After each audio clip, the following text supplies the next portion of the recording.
بسم اللہ الرحمن الرحیم۔ طوطا اور عطار۔ ایک عطار کے پاس ایک خوبصورت طوطا تھا جو بڑی میٹھی باتیں کیا کرتا تھا۔ طوطا دن بھر دکان پر رہتا اور اپنی میٹھی باتوں سے لوگوں کو خوش کرتا تھا، اور اس کی وجہ سے عطار کی دکان خوب چلتی تھی۔ ایک دن عطار گھر گیا ہوا تھا اور طوطا دکان پر تھا۔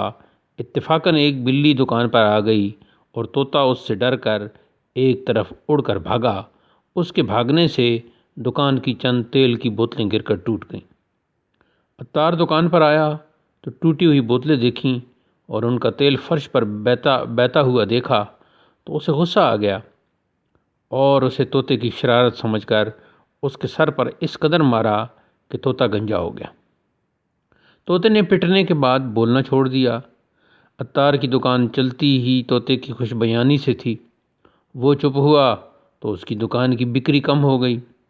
عطار پریشان ہو گیا اور ہزار کوشش کی کہ طوطا بولے، مگر طوطا نہ بولا۔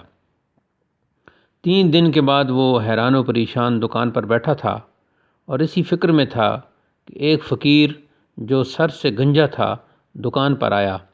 طوطے نے فقیر کا سر بھی جو گنجا دیکھا تو ایک دم بول اٹھا اور چلا کر کہنے لگا، اے گنجے فقیر، تو کیوں گنجا ہو گیا؟ شاید تو نے بھی تیل کی بوتلیں گرائی ہیں۔ طوطے کی یہ بات سن کر لوگ ہنسنے لگے کہ اس نے گدڑی والے کو اپنی مثل سمجھ لیا۔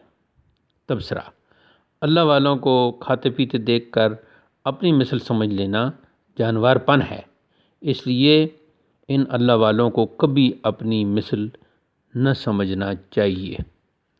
سامعین گرامی، ہماری اس ویڈیو کو لائک کیجیے اور چینل کو ضرور سبسکرائب کیجیے۔ جزاک اللہ۔